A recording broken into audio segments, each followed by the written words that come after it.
don't miss this opportunity. The amount of money being allocated to crypto by some of the most intelligent individuals on this planet. Let me just say this. Crypto is the future. Whether it is Bitcoin, Ethereum, something else that is created by someone in the future, it doesn't matter. The fact is, crypto is the future. The quicker we understand that and embrace it and bring everybody, especially underrepresented groups, into this space, the better our opportunity is to be key players in this new financial system. You're listening to Quiero Dinero, a personal finance podcast for the modern Latina. I'm your host, Janice Torres Rodriguez, personal finance expert, speaker, writer, and business coach. I teach women of color how to build wealth and gain financial independence through side hustles and investing. On this show, we're serving up POC-friendly personal finance knowledge, always with a side of sass. We're talking about how to make dinero, how to keep it, and how to make it grow. If you're ready to become poderosa with your dinero, you've come to the right place. Hola, mi gente. Welcome back to Yo Quiero Dinero, the podcast. This is your host, Janice, and you're listening to episode 129, Why You Can't Afford to Ignore Crypto, with Dr. Hans Boateng, the investing tutor. Dr. Hans earned his Path of Distinction MBA from William & Mary and holds a Doctor of Pharmacy from St. John Fisher College. Born and raised in Ghana, West Africa, he recognizes the lack of investment literacy in immigrant and minority households. When he discovered how rich families built their fortune using the stock market, he decided to become an investor. After spending 11 years pursuing mastery, Dr. Hans now teaches his proven strategies, and he's impacted the lives of countless professionals and placed many families on the path to generational wealth. Dr. Hans has served as a very important mentor for me in the investment space, and he's taught me so many different things about crypto and NFTs. And so it's important for me to bring on guests on the show that can really break down these new wealth building tools that are coming to life right before our eyes. Now, I will admit to you, I was a big skeptic in cryptocurrency when I first found out about it during the pandemic in 2020. I didn't want to hear anything about it. It just sounded like a total freaking scam. And in the process of learning about the technology behind crypto and just like the actual real world use value of this technology, I feel like it's kind of important for us to realize like this is not actually going anywhere. And I think a big indicator of how pervasive this new technology is just like, hello, the Super Bowl ads. There were so many different companies that were advertising crypto marketplaces and just opportunities to invest. And I'm a firm believer of following where the money is going, and the money that a lot of major corporations like JP Morgan Chase, like Meta, aka Facebook, like PayPal, there's so many companies that are investing in this technology that whether or not you actually ever want to own cryptocurrency, it's important for you to understand what the hell it is and potentially, how to become an investor if that's something that interests you. So if you want to learn more about why you cannot afford to ignore cryptocurrency anymore, this is the episode for you. Before we hop into today's conversation, I want to remind you to follow us on social. If you're loving this podcast and you want more community, you want to find out more about our events and all the stuff that we have going on behind the scenes, you can find us on Facebook, Twitter, TikTok, YouTube, Instagram, and everywhere else you love to hang out on the internet. If you're loving this podcast, please take a moment to leave us a review if you listen to us on Apple. It's the easiest way to share our podcast with people that you know and love, and it helps us get discovered by amazing listeners like you. So take a moment, leave us a review, share us with your friends and family, subscribe so that you never miss an episode, and make sure to check out our blog, YoQuieroDineroPodcast.com, where you can sign up for our email list and you'll never miss an episode. Plus, you get exclusive invitations to our live events, special discounts for our digital courses, and as always, our best personal finance tips and advice to help you be poderosa with your dinero. Thanks for listening. Now, let's get into the episode. Y'all, we have a repeat guest on the podcast today because I just think he's so awesome. Dr. Hans, welcome back to the show. Janice, thank you so much for having me. Super excited for our discussion today. Absolutely. So am I. Okay. So the last time you were on the show, we talked about why we need to be building wealth now, right? And it's amazing how quickly the world of wealth building is happening and how quickly the tools are evolving. And so we're here to talk today about a new form of wealth building. We're talking about crypto and NFTs today. Okay. So for folks who may not know who you are, haven't interacted with you before, tell us who you are, kind of how you got into the space. Yeah, so just quick story, Dr. Hans, born and raised in Ghana, West Africa, came to the US, and life for me started in Bronx, New York, around age 18. I like to share that my only asset when I came to the US was a Metro card. That was the only asset that I owned. So very humble beginnings with life in the Bronx. My family, we were in like the bottom 25% in terms of the income percentages when you look at the US. The core focus of, I would say, most immigrant parents, they tell their kids, go to school, get a job, which, obviously I did, went to a pharmacy school and all that. But the moment that changed my life was when I encountered this individual who encouraged me to begin reading and learning, right? And many individuals don't realize how personal development, personal growth truly impacts you. So for me, it took me down this path of studying how wealth is built.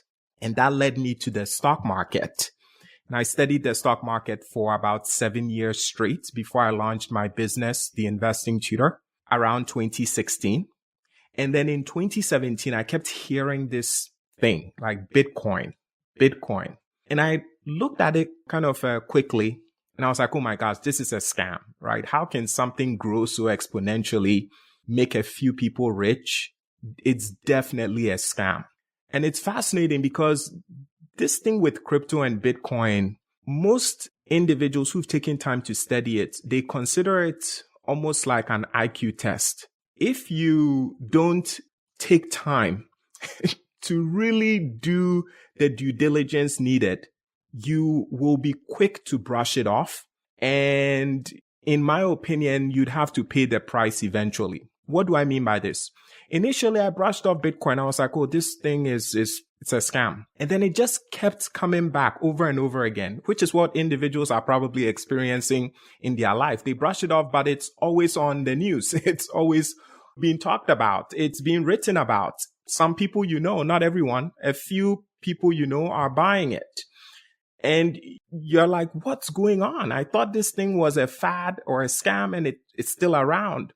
So for me, it was a moment, I would say about 7-9 months after I discovered it for the first time, I realized that the billionaires that had made all of their money investing in tech companies in the late 90s, right? So the PayPals, the Yahoos, the Googles, when you go back and you trace all the individuals who had made a ton of money, right? So it's no surprise that Mark Zuckerberg invests in crypto, or that Tim Cook, the CEO of Apple, publicly said he owns crypto, Bitcoin and Ethereum, or Elon Musk owning Bitcoin and Ethereum. Like, look at the credentials of these individuals. They wouldn't put their money into something if there wasn't substance there.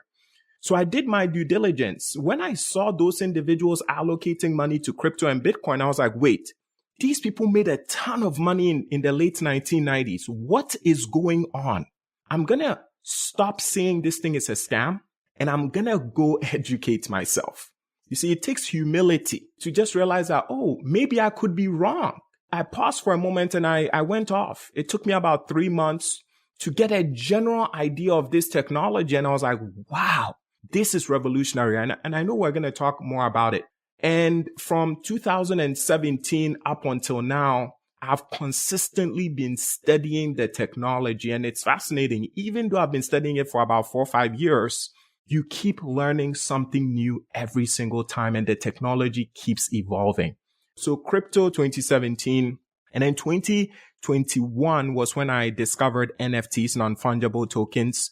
And kind of it's led me to this point today where I would say I have become so passionate about education and teaching about this new assets because I don't want people in our community to miss out. And I'll just say one last thing.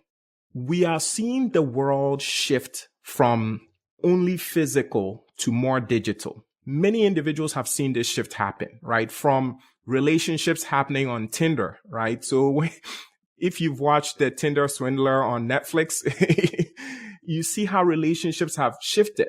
Money, it's moved from mainly physical to during the pandemic, we've seen transactions happen in a digital manner. If you're seeing this shift happen, well, guess what? Not only is money going digital, not only are relationships going digital, assets are also going digital. And if you keep sitting around saying, oh, this thing is a scam, this thing is fake, eventually what's going to happen is that the individuals who've made the most money investing in technology super early, they are going to accumulate most of these assets, and we're going to end up in a world where the underrepresented communities will enter this digital age with no digital assets. And I don't want that to happen. Yeah, I think when you frame it that way, it is so important for us to not let the skepticism be the reason why we get left behind, right? And I think, to be fair, communities of color have typically been targeted and exploited by the financial industry. So the skepticism is absolutely warranted. Why do you think that the world of crypto is more equal, perhaps, than the traditional financial industry? Oh my gosh. That is such a deep question, Janice. Why is it more equal? It's more equal because there's no individual, none, that gets to decide anything having to do with crypto. No individual. It is a decentralized system. What that means is simply this. Let's say you want a loan for $100,000. Okay. And let's assume you have $200,000 worth of Bitcoin. I'm using large numbers, but you all just stick with me. You want a loan for $100K. You have $200,000 worth of Bitcoin. You will be approved for that loan in 30 seconds, regardless of the color of your skin, regardless of whether you have a job, regardless of anything. It doesn't matter whether you're male or female. Whether if you have a social security number or no, it doesn't. Yeah, social security number doesn't matter. Yeah. If you live in Ghana, Puerto Rico, India, it doesn't matter. You will get approved for this Bitcoin loan in less than 30 seconds. Why? Because you have an asset that is globally recognized, and that application process didn't have to go to a human being to determine whether or not you get approved. That is the power of crypto. It is a decentralized system. And if you are curious, the power of decentralization or the power of technology to help kind of level the playing field, let me remind you about hailing a taxi before Uber. As a person of color, I'll never forget, this was my first experience. When I came to the US, I didn't know much about kind of like racism in terms of like racism in a hatred type of manner, as in some individuals can actually dislike you because of the color of your skin or your race. I didn't know that because I grew up in Ghana, West Africa, where if someone was a different color, we loved them. No different from the way that we love people who look like us. In many ways, we even make foreigners feel even more welcome because we want them to feel at home when they come to visit us. So I just assumed that in the US, Americans would share that kind of sentiment. And I'll never forget it. I believe it was Manhattan. My mom and I, we had gone to shop at like Macy's, and we're trying to kind of stop a taxi. And the individual drove by, slowed down. And when he saw us, he just took off. I'll never forget it. The person refused to give us that taxi ride. We were going to pay XYZ. Now look at where we've come to with Uber, right? An individual instantly requests for a ride, and the driver accepts or declines, and the driver is not able to even see the individual that they are picking up, right? Technology has pretty much leveled the playing field in many ways and taking out that slight aspect of racism as it relates to being able to get a cab. But guess what? Even Uber is a centralized company. At the end of the day, Uber is still owned and controlled by, a group of individuals. Bitcoin, which is the only true decentralized cryptocurrency, is not controlled by any government. It's not controlled by any country.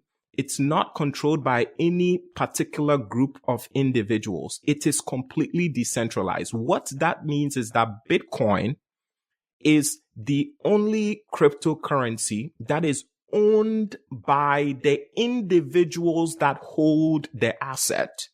And the engineers, anyone can self-select to become an engineer, right? The engineers that mine and power this network. So it is a financial system that is running in tandem, meaning it's running side by side with the financial systems that countries have. And this is the first time in history where, as individuals, we have a financial alternative. And it was created to make sure to keep governments in check, to make sure governments don't overreach. Right? We have a scenario going on in Canada right now where some individuals were protesting. I'm not here to state whether they were doing the right thing or the wrong thing. I don't honestly care. What I do care about is the fact that the government made a very rushed decision to cut off bank accounts for these individuals. Okay? The government doesn't like that individuals are protesting, and the president just, without any due process, just cuts off bank accounts. I want you all to pause for a moment and think about this. What if during the BLM movements, Trump decided to cancel bank accounts of protesters, right? Because he believes they are being violent. Think about that for a moment. In Canada, these individuals, for the most part, are not even being violent, and their bank accounts have been canceled for protesting.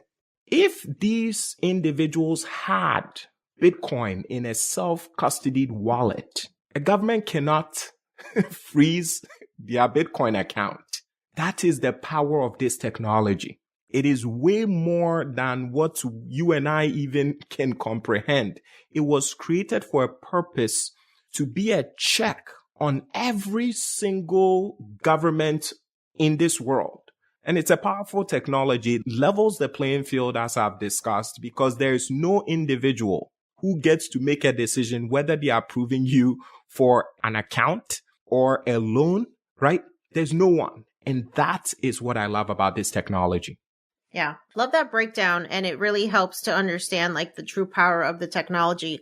Now, my question is, as this becomes more mainstream, I'm seeing things on the news like government regulation is something that they're talking about. And the FBI has just created a cryptocurrency task force. So this is feeling like they're trying to put reins on the system that is meant to not be controllable. How does this play out? I think it's very good that we see governments looking to create regulation, right? The core crypto OGs, let me call them that, right? The core crypto OGs envision the technology that is outside completely of government purview. And that is in many ways, forgive me to say, a very naive way of looking at a new technology, right? It's almost like someone invents a car or an airplane, and you believe that that you can create that thing outside of the purview or without any rules and regulations. No, that's not how it works. Unless maybe you are creating an entirely different world or country, you have to live within the confines of the regulation in different countries or here in the world. So with that being said, just because Bitcoin cannot be controlled, right? And when I say cannot be controlled, what it means is that the same way that an individual can choose to, let's say, go buy a bar of gold, or a person can choose to go buy a physical item and they own it and hold it, in that same way, Bitcoin can be purchased and you can hold it digitally. And believe it or not, let's say you purchase Bitcoin and you stored it on a cold wallet, which is kind of like a flash drive, right? You can memorize about 12 words and literally just throw away that physical flash drive and have those 12 words in memory, meaning anywhere you go on this planet, once there's internet connection, you have access to your Bitcoins anywhere with the internet connection. That is why there's this saying like, how can a government, let's say a government comes to you and they're like, hey, you have Bitcoin and we want it. I'm like, I don't have any Bitcoin, right? I've memorized my 12 words and I'm telling you, I don't have any Bitcoin. Okay. I don't have any. There's no device anywhere. It is on the internet and there's no name affiliated with Bitcoin wallets. It's non-custodial. That is the power of this technology. I mean, it's different from kind of buying Bitcoin on an exchange like Coinbase or Cash App, right? Which is still fine. I believe we can still have crypto on these exchanges. But once a person moves these assets to a non-custodial wallet, it becomes no different from buying a physical asset. So regulation is coming. In my opinion, it's already here. I believe Biden is set to announce an executive order on Bitcoin and cryptocurrency soon. That is not going to be a negative in my opinion. I believe it is going to allow Bitcoin to go mainstream. And for everyone listening, let me just have you understand this. When regulation comes, Bitcoin is going to accelerate so quickly, especially if the regulation is not meant to block the adoption of Bitcoin, right? If the regulation is just to keep people safe and prevent people from being scammed, right? Or for the government to embrace this technology and utilize it in its economy, if that regulation comes, there's going to be billions of dollars and eventually trillions of dollars that will flood into the crypto ecosystem. And everyone listening right now will see the price of these different crypto assets shoot up astronomically because many institutions, many countries, many baby boomers, who, by the way, baby boomers hold 75% of the wealth in the US. Many of these individuals view Bitcoin as, they are skeptical about it the same way many of your listeners are because they don't understand it. So the moment that rules and regulations come into play, those individuals will be taking that 5% of their assets and allocating it to Bitcoin. That can be billions or even trillions of dollars. And people can see Bitcoin essentially move from where it is right now, around 40, 50K, to possibly 500,000, 1 million, 2 million. I mean, the sky is literally the limit. So regulation is a good thing, in my opinion. Yeah. And I think just the same way that when we talked in the last episode, you have to follow the money. I think it's very apparent where the money is going. When you look at all of the companies that were advertising during the Super Bowl, it gave me very much like the internet.com boom vibes. And so I think it's important to understand that this is not something that's going away. In fact, I saw in Fortune magazine, I think it was earlier this month, Warren Buffett, who once called cryptocurrency rat poison, has just invested $1 billion worth of Berkshire Hathaway money into a bank based in Brazil that specializes in cryptocurrency. So one of the biggest investment icons, you have to pay attention to this stuff. It's like at some point, you can't call it a scam when major financial companies like JP Morgan Chase are building banks in the metaverse and this is happening. So what is the purpose of ignoring it at this point? You're basically going to be left at the train stop while the train passes you by. Yeah, Janice, often the individuals who also are calling this a scam, what I've come to identify is many of these individuals don't get the needed education in these different crypto assets before they jump in, right? So for them, maybe they are seeing Bitcoin on the news, they are seeing Ethereum, and instead of, coming to someone like yourself, Janice, or someone like myself to educate themselves, what they do is they just jump at the first opportunity that someone presents to them.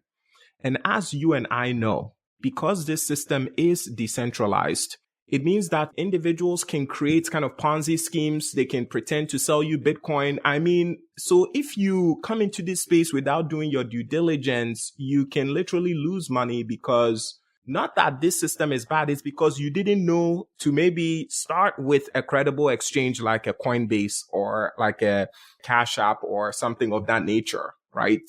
And Cash App, not by someone sending it to you, by going directly to that company, right? So sometimes it's the lack of education, which also kind of leads to individuals, losing money because they didn't get the right information and start in the right way. Yeah.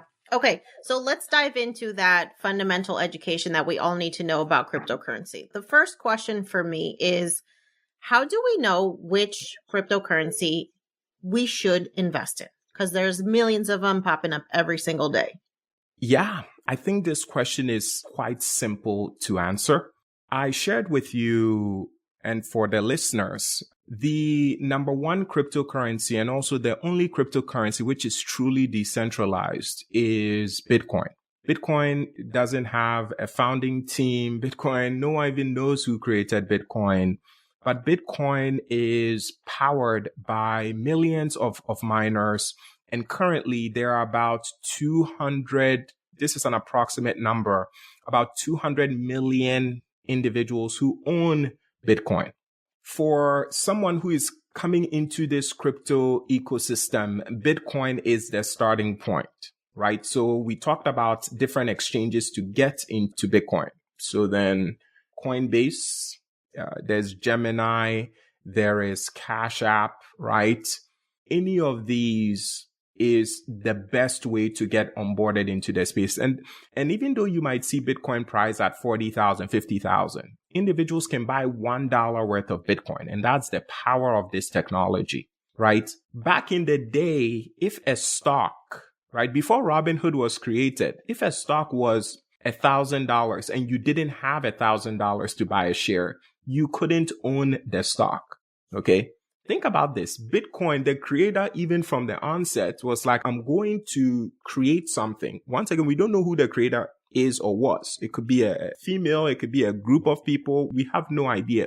What we do know is that everyone has embraced this technology. And when I say everyone, there are 200 million individuals who are using this technology. We've all embraced it, right? Now, because we've embraced it, that is what gives it value. Some people might not understand, why does this thing have value? Well, value is subjective. The reason a house has value, okay, sure, the land is there, XYZ, but it's because a person is willing to pay X amount of money for the house from you, right? So that is the reason why it holds value, right? So individuals, in my opinion, start with Bitcoin.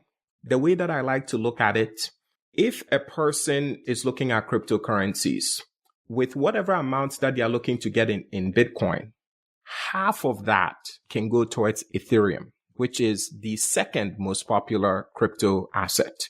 Now, Bitcoin is the main crypto asset. Ethereum is the second most popular asset. Ethereum does have a founding team. Ethereum does have a founder. Ethereum does have a group of people who makes decision about what they should do for Ethereum, which is fine. So individuals who are listening, who love investing in companies like, Amazon, Apple, Microsoft, well, Ethereum is pretty much being run in many ways the exact same way because it's a technology which is used to build decentralized applications and tokens, right? So everything from Shiba Inu and all of these things, many of them were built using Ethereum. Okay. So if you're thinking about a way to, in many ways, own the entire ecosystem, right? I'm not saying it's really an index fund, but let's just think about it that way. If you're thinking about a way to own the entire crypto ecosystem, right? All of those smaller tokens and all of those different apps, and even NFTs, right? Because if you are buying an NFT that's running on the Ethereum blockchain, which a majority of them do, like 90 to 80% of NFTs trade on the Ethereum blockchain. Well, if you own Ethereum, all of the transactions happening, you are benefiting from that, right? So if you're someone who doesn't necessarily want to buy NFTs, you can just own Ethereum. That's why I liken it to like an index fund, right? So Bitcoin, whatever a person owns in Bitcoin, for me, I like to think about it as half of that value can be placed in Ethereum.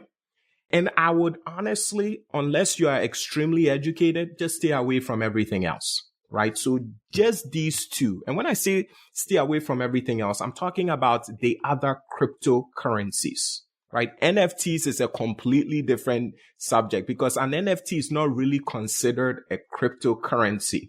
An NFT is pretty much like Ethereum because you're using Ethereum to go buy that NFT, right? So Bitcoin, Ethereum, and just stay away from other cryptocurrencies unless you're willing to do the due diligence and the research and educate yourself to such a high level that you're able to pass through the different crypto assets to identify that, oh, this crypto asset is good, right? Like, I'm not even going to mention names. So I was going to say like Doge or Shiba Inu, but that is going to take us down a path which isn't necessarily beneficial for this conversation, right? So I'll stick with Bitcoin, Ethereum, and unless I'm really interested in educating myself to learn more.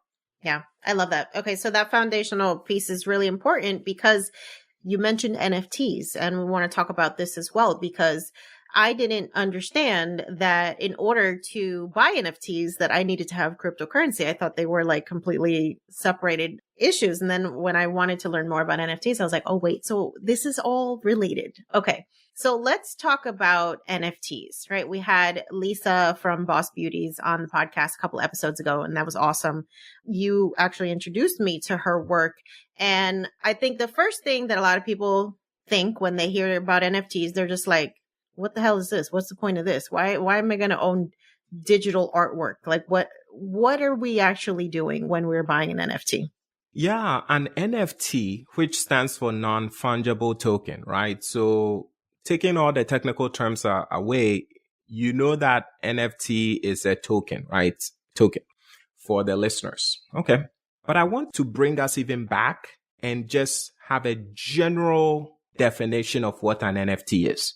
I want you to think of an NFT as a technology for verifying who owns something. That's it. An NFT is a verification system for ownership of an asset. The asset can be digital or physical. Why is that important?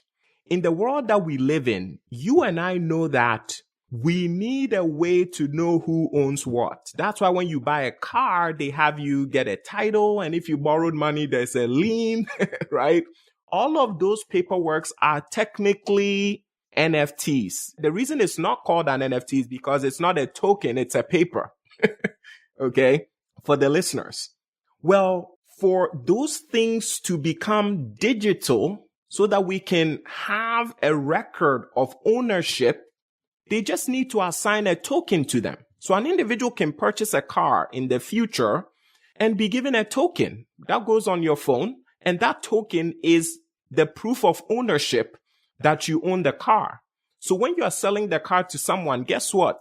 The moment you transfer that token to them, that person becomes the new owner of the car. You see how simple this is. It's 100 times better. Many of your listeners might be immigrants like myself.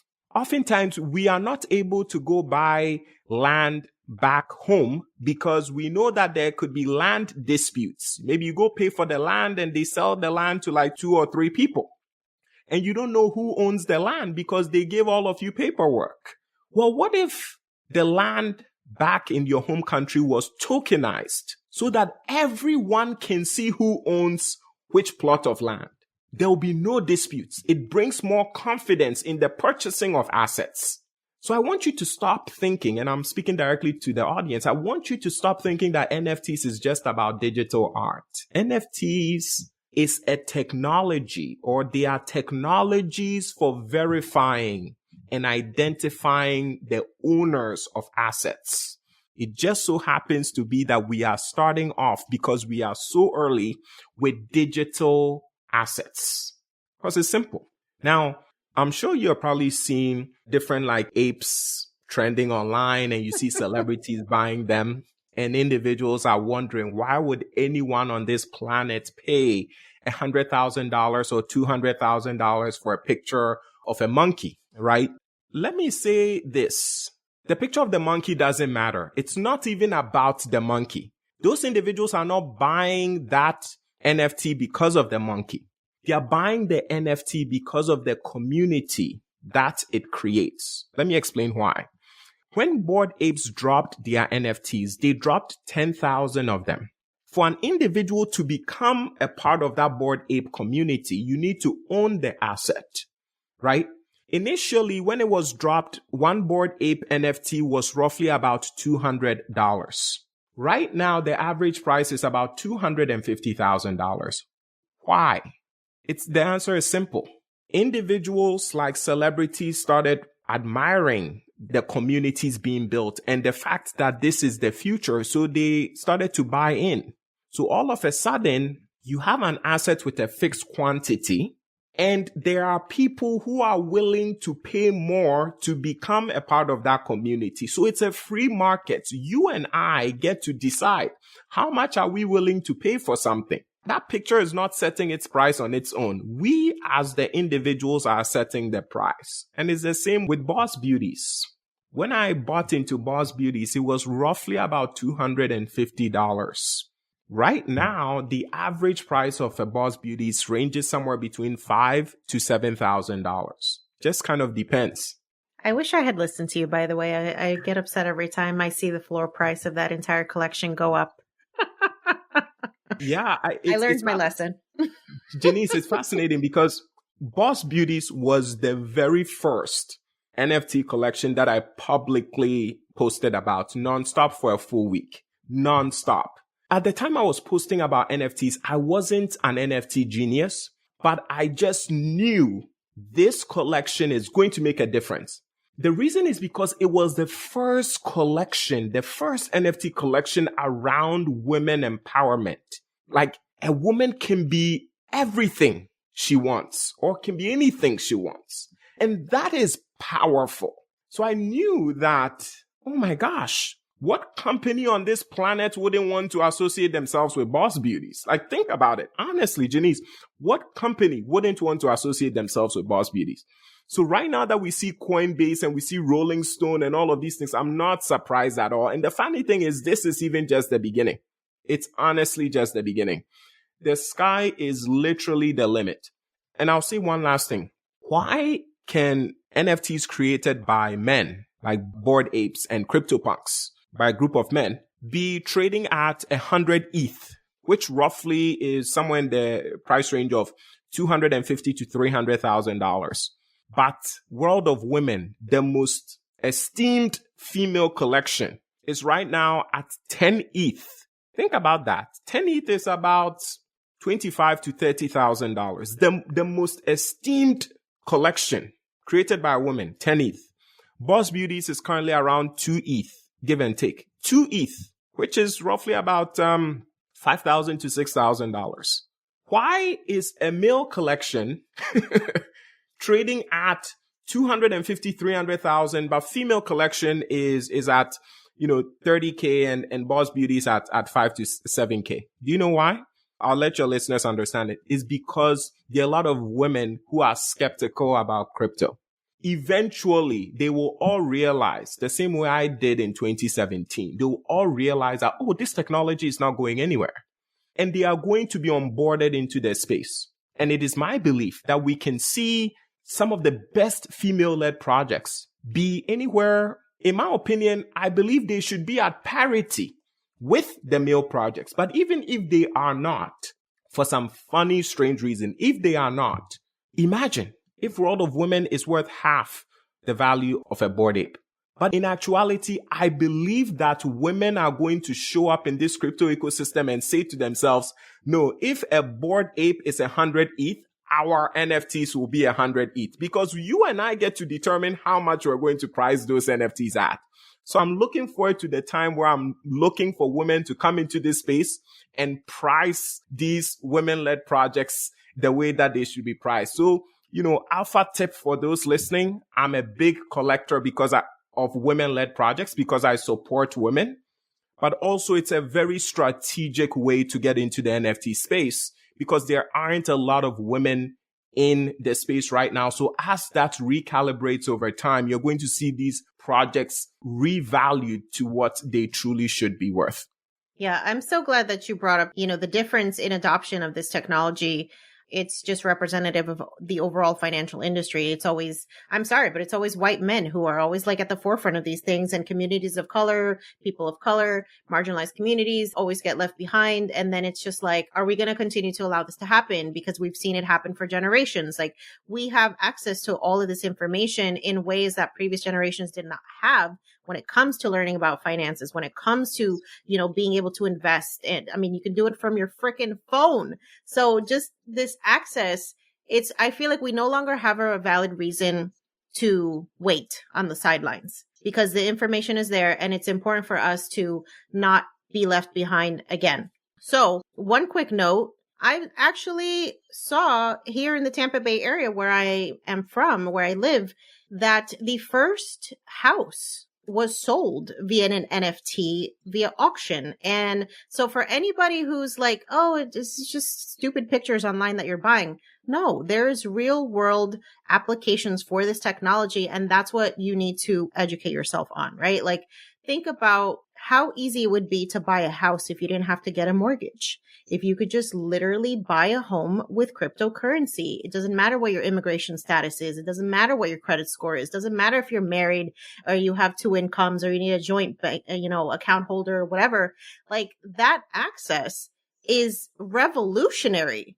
And we need to know that this is possible and that it's happening. It is life-changing. You said something which just has me kind of just goosebumps right now. Literally, let's say I own a home free and clear, and there's, let's say, a young couple that I take a liking to, and they want to purchase my house. I literally can choose using crypto as a smart contract to lend the house to them. And if they miss a payment, because everything is on the blockchain, if they miss a payment, it just reverts and I regain ownership of the house. I didn't have to go through a bank to process that transaction. That is the power of this technology. And I just want to commend you for using that example, because individuals think crypto is just about making money. Or Janice, if I can say this, there are many feminists that I really kind of champion from the sidelines. I say, go you, like, women empowerment, like women. But many of these feminists keep kind of like making fun of crypto. And I'm looking at them, I'm like, you have no idea what you're doing right now. You are literally entrenching the next revolution of finance, and you're entrenching it to the guys. You're literally allowing the men to spearhead this because you are furthering this narrative that crypto is for men instead of taking a stance and being like, no, I'm not going to let the next generation of money and banking be run by men, because this is a decentralized system. If all of the feminists say we are getting into this space, no one can stop them. No one. But instead, what are they saying? Crypto bros and this and this and that, and kind of stigmatizing crypto. And guess what, Janice? In 5-7 years, when they realize they have no other option but to embrace cryptocurrency, they are going to come and complain that this system is run by men when they had an opportunity to come into this ecosystem early. So personally, I've reached out to certain individuals that I admire in the space, and I've tried to tell them, don't miss this opportunity. The amount of money being allocated to crypto by some of the most intelligent individuals on this planet. Let me just say this. Crypto is the future. Whether it is Bitcoin, Ethereum, something else that is created by someone in the future, it doesn't matter. The fact is, crypto is the future. The quicker we understand that and embrace it and bring everybody, especially underrepresented groups, into this space, the better our opportunity is to be key players in this new financial system. Absolutely. I'm so glad you mentioned that. And I feel like because there is so much skepticism, I don't know about you, but I got scared to talk about it when I first, really started to understand it and learn about it, because there's just such polarizing reactions that people have. It's the environmental impact of cryptocurrency and the potential exploitation. And it's just like, yes, there are things to watch out for with every new technology, with every new invention. There's always opportunities for bad players to enter this space. And we've seen that with crypto. We've seen it with NFTs, the scams. But that doesn't mean we shouldn't learn about it, because I feel like as educated investors, then we can know what to look for and avoid becoming victims and having that happen. So what is your best advice for how we can not fall victim to the various scams and, just the criticism of the space? Yeah, the same thing was said about the internet, right? The internet is a place for all of the worst actors on the planet. Anything that was and is horrible, it only happens on the internet. And guess what? The internet has created the most valuable companies on the stock exchanges across the world that we see now. The internet made this possible. And you saw the evolution of the internet. Over time, it gets better, right? Right now, we're currently at the dial-up stage when we look at crypto. Remember the time where we used to plug a modem into our computer and it dials a number and you hear this rattling sound for like a good minute You're and a half? You're dating me now. Yes, I remember that. Sending my first email like when I was 14 back in 1999, and it would take like 15 minutes to connect to the internet. Yes. That's where we are with crypto. It's so early. But guess what? This time we can understand and embrace the fact that it's early and understand we need to be extra cautious. But caution comes with education. Caution doesn't mean stay away. Caution means do your due diligence, educate yourself, get someone to walk with you right into this space so that you're careful. You don't make any mistakes. You aren't scammed. Okay. I've been in this crypto ecosystem since 2017. I haven't been prone to any scam. There are tons of links on Discord with NFTs trying to get you to click something that is. But once you educate yourself and you follow certain principles and guidelines, specifically in kind of the NFT ecosystem, you can navigate your way through. The benefit of being early is if you educate yourself and you do things right, you're going to be able to build astronomical amounts of wealth. If this technology matures over the next 3, 4, 5 years, which I anticipate it's going to. The thing about waiting until it matures is most of the wealth would have been built and it would have gone to the individuals who wanted to be careful and learn and take care. Right? So I urge all of you from the sidelines, even if you don't even want to get deep into NFTs, just as I've said, you go to a reputable exchange. Let's just narrow it down to Coinbase. Go to a reputable exchange, get yourself some Bitcoin, get yourself a little bit of Ethereum. Just leave it alone. Just a small percentage of your assets. You can start with 1%, scale it up from there, right? Don't go dump everything into crypto. You have to apply some wisdom to it. Maybe you start with 1, 3% or something. And as you get more comfortable, as you educate yourself, you can scale it up and you get to decide what that percentage ends up being. Yeah. Excellent advice. Okay. So we already know that the NFT world has a diversity problem. And so you have decided to mint or launch your own NFT project, which is super exciting. And I'd love to hear more about the inspiration for the project and what you hope to accomplish and how folks can learn more about it. Yeah. When I got into the NFT space last year, August, all I could see were digital pictures of monkeys, apes, animals. And I just felt that for underrepresented groups, this is not going to inspire any of us, right? I mean, it just doesn't. So I said to myself, what if there was an NFT collection that was inspirational. And it even went a step further, right? So this idea of royals came to mind, royalty. And I said, wow, what if I could create a collection that showcases different cultures or different countries in a royal status? So March 25th of this year, so in about, give and take, I would say about 5 weeks or so, I'm launching the first collection, which is focusing on Ghanaian royalty. So I'm from Ghana. And the purpose of this collection and future collections is we're going to showcase Ghanaian royal culture. And then at the end of the year, we're going to travel to Ghana to experience that royalty. So literally, individuals who purchase this NFT, one, they get to showcase African royal culture because they are an NFT holder. And two, they get the opportunity to visit Ghana. But they are not coming to Ghana as a tourist who gets to Ghana and you have no idea what to do. No. We're literally rolling out the royal red carpet for individuals who are visiting. We're going to have a website concierge service where you're going to know, okay, these are places where you can stay in terms of hotels. This is how you get a visa. When you get to the airport, this is how you get transportation to the hotel. This is what you can do on a day-to-day basis while you're in Ghana. So there isn't a moment where you feel like, oh, I'm a stranger.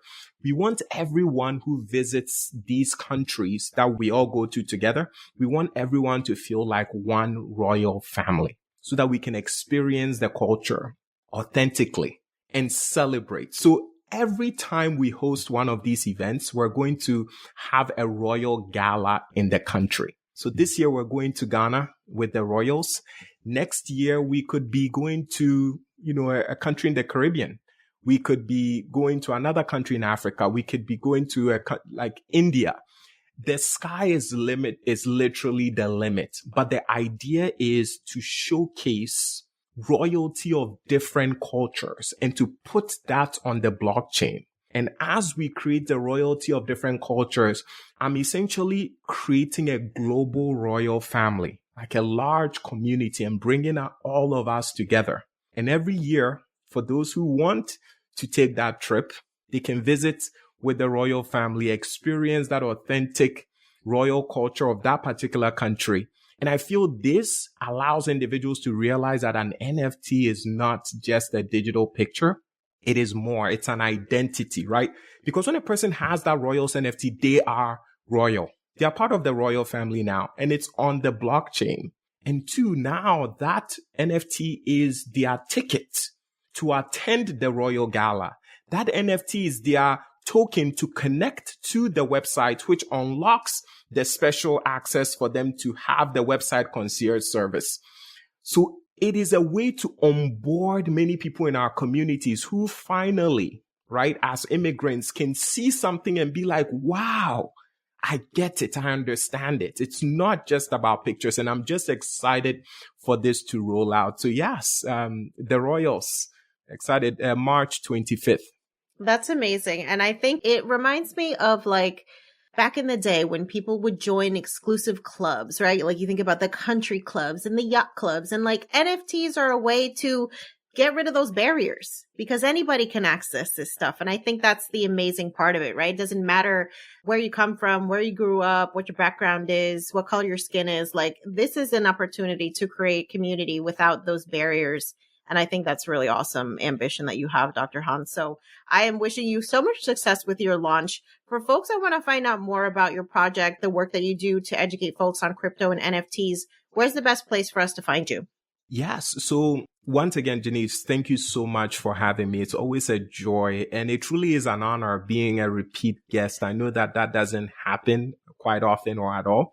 But it means a lot, and I appreciate you and everything that you're doing for people in our community, right, as immigrants, minorities. For individuals who want to connect with me personally, you can find me at The Investing Tutor on Instagram. So The Investing Tutor. There are tons of fake accounts, but, just pay attention to the one where I have about 40,000 followers. And please know I will never DM you, trying to chit chat or anything, right? But The Investing Tutor is where you can connect with me. I think that's also the best place to learn about the Royals because I'll consistently be sharing about it as it gets closer via that channel. And for individuals who want to kind of learn more about me from kind of like the business standpoint, you can go to theinvestingtutor.com. So theinvestingtutor.com. Currently, I have a free stock market workshop on there, and I'm looking to launch a free NFT workshop March 1st, which I'll be also placing on my website. So that would be a great place for the listeners to check out, especially March 1st. That's brilliant. And I took your NFT masterclass in December, and it was the first time that I actually understood the power of this technology, and I stopped being afraid of it. So I just want to thank you for the work that you do to really demystify and uncomplicate these things that can feel very daunting. I think it's really powerful how you are able to do that. And I'm wishing you and your team so much success. Thank you. The same goes for you. You are a literal role model for immigrants, right? Because you've shared your journey, right? We can literally, and the same goes for me, but I want to focus on you. Like, individuals can literally track where you came from and how you built this. So for all of your listeners, I just want them to know that it is possible for you to become like Janice or to become like me. I wasn't given any edge but the one thing I did was I wasn't afraid to pay money to learn from other people who were where I wanted to be. That I've always done from the very beginning. Before I started my investing tutor business, I went and looked for individuals who were running online businesses, and I paid them to watch their courses to know how to launch my online business, right? So education is always key, but individuals will brush it off because they think the only time you need to learn is in school. And they wonder why they just keep kind of spinning and not seeing any progress. The best investment you can make is in yourself. And the way you invest in yourself is by getting information that other people don't know. Absolutely. So for those who stayed till the very end, that right there was life-changing free advice for you. Absolutely. Yeah, Denise, knowledge is power. Thank you so much, really Dr. Hans. I'm sure we'll have you back, and I'll keep an eye on all the cool stuff you're working on. So thanks so much. Thank you. Thanks for listening to today's episode. If you are ready to take your dinero to the next level, sign up for our free 14-page guide, The Financially Lit Latina, the ultimate blueprint for becoming poderosa with your dinero. This 14-page guide includes our best tips on money mindset, budgeting, debt repayment, career, investing, financial independence, side hustles, and more.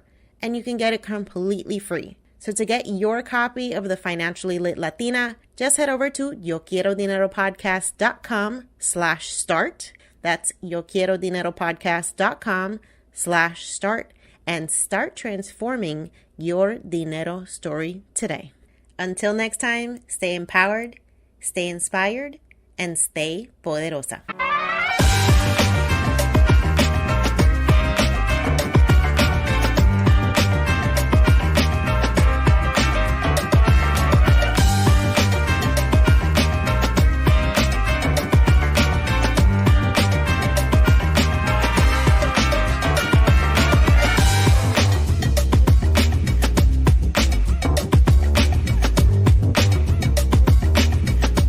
On the Yo Quiero Dinero podcast and associated entities, all information provided is for general information purposes only and does not constitute accounting, legal, tax, or other professional advice.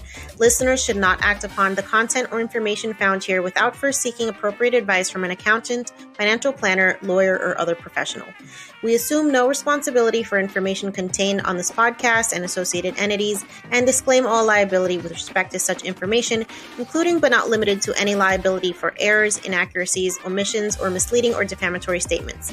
Usage of this podcast and associated contents constitutes an explicit understanding and acceptance of the terms of this disclaimer.